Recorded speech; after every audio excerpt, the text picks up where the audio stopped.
Hi everyone, as promised, here's our second video about the Heritage Month series. If you may have already seen the last video we did, which was about Jewish Heritage Month, that was with myself and Emily Gore. Today, Leah is joining me from Holistic to talk about Asian American and Pacific Islander Month. Hi Leah. Hello, thanks for having me, Robyn. Always happy to have you around to talk about things. Now, let's talk about the elephant in the room. Neither of us are Asian. Correct. In any, shape or form, but it's still important to talk about AAPI month, even if you are not Asian. We wanted to make sure that we were practicing what we preach. In the last episode, Emily and I talk extensively about being Jewish and how excited we are to talk about being Jewish, and not necessarily everybody wants to talk about it. So when it came to making sure that we recognized AAPI month, we didn't want to put pressure on anybody to add to their already extensive workload to talk about their experience on top of everything else. There'll be more videos in the future where we talk a little bit more about the lived experience of Asian American and Pacific Islanders with some of our colleagues who have already mentioned interest in talking, just could not, for timing reasons, do it this month, which I'm super happy that they put up their hand to do so. But today we're just going to talk about the history. And Leah, you know this, but anybody watching this might not know, but I went to 2 different colleges for history, and I'm a bit of a nerd. So this has been a fun sort of project to do a lot of research on. There were some things I already knew. There's some things that I know extensively about that I'm cutting the information out just because it does not make sense for us to talk about like the niche knowledge that I have in this particular concept. So we're going to keep it pretty clean today, just talking about AAPI history in the United States. Now, let's start by talking about the term AAPI. I've said it multiple times, Asian American and Pacific Islander. That is a large percentage of the globe if you're thinking about Asia and Pacific Islanders. The Pacific covers most of the globe. There's like a certain, you can see a map where the Pacific is like the entire planet from a certain angle, which is really great. Yeah. So obviously, why do we have such an expansive term to cover so many different ethnic groups? There's a lot of history that comes into why this term is the way it is. And in order to talk about it, we got to go back to the good old days of Manifest Destiny and the West, which, spoiler alert, they weren't actually the good old days. So it's important that when we're talking about AAPI month, that we recognize that there's a lot of different ethnic groups that are built into the same term. So I'm going to gloss over a lot of American history to talk about some significant events that led to the world as we understand it. So when we're talking about AAPI, usually the conversation starts in the Old West with the creation of the railroad. There was a man named Charles Crocker who said that promoting, like hiring Chinese immigrants to do the work that the white Westerners would not do would be a great way to kind of make sure that the Pacific Railroad gets made. And it went from 1550 to a large percentage of the railroad was created and made by Chinese immigrants who were brought in for the specific, very painful, very dangerous work. When we're also talking about Japanese immigration, it's happening at the same time in history in the late 1800s with extremely different energy, but coming primarily to the West Coast of the United States. If you think about geography, how that works, makes a lot of sense, right? When it comes to Japanese Americans, the most talked about episode of Japanese American descendants in the United States is when we're talking about internment camps in World War II, which I highly recommend reading more about as you can. And then, of course, we also talk a lot about the colonization of Hawaii and how that led to Hawaii becoming a state in the 1950s.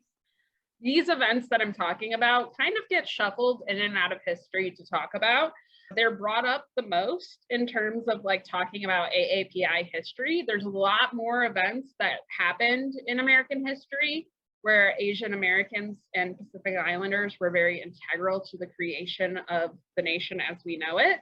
But there's a lot of times where this conversation can disappear and devolve into the tracks. In 1976, a woman of Chinese descent named Jenna Joo, which is the best name ever, actually was at a bicentennial celebration, and she noticed that there weren't a lot of Asian Americans or Pacific Islanders involved in the celebrations at all. So she worked very closely with Craig Horton, who's actually from my hometown of Rochester, and at the same time, a Hawaii senator named Daniel Inouye both put in a request that there be a week that focused on Asian Americans and Pacific Islanders. The first week of May was an intentional decision for Asian Pacific American Week, which is what it was originally called, because it commemorates the first Japanese immigrants to arrive in the US on May 7th, 1843, and the completion of the Transcontinental Railroad on May 10th, 1869, which, as I said, was largely built by Chinese immigrants. However, it would take another 2 years before the week was recognized, so not till 1979. And then it wouldn't be until 1990 that it would become recognized as a full month by George H.W. Bush. So in the intervening time, the US consensus is beginning to change how it's talking about the Asian American and Pacific Islander population. Before then, the term had mostly been Asian/Pacific.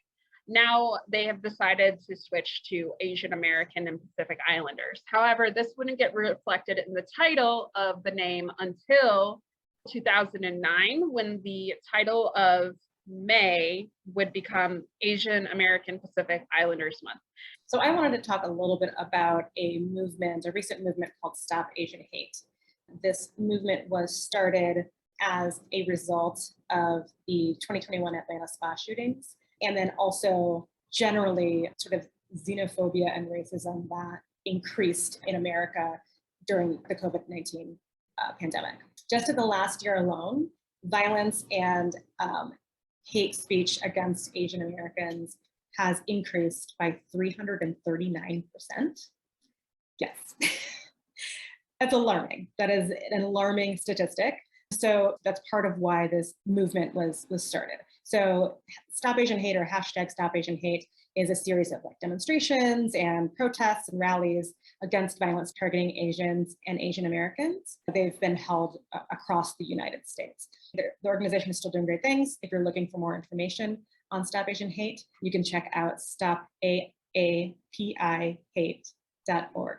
That's great. And I think that usually when we do these videos, we talk a little bit about how to improve your company in order to like accommodate or recognize. And I think by starting by acknowledging that this month is happening is a great way to start. So what can you as a company do in order to improve and recognize the AAP community within your company? First of all, recognize this month, recognize that it's happening. Just recognize that the AAPI community has a voice, and creating a safe space for anybody who is in the AAPI community has a safe space in order to bring up any issues that they might be seeing. And also, it does not hurt to donate money to StopAsianHate.org. A couple of other things that organizations can do as well. You kind of talked a little bit on it, and making sure that your employees have a safe space to talk. Establishing an ERG if you have more than a handful of folks who identify as AAPI, so that they have a place that is sanctioned by the organization and supported by the organization, where they can do things like establish mentorship programs or ask for resources from the organization, and just congregate and talk about their unique experiences so that they feel heard and they feel valued as employees.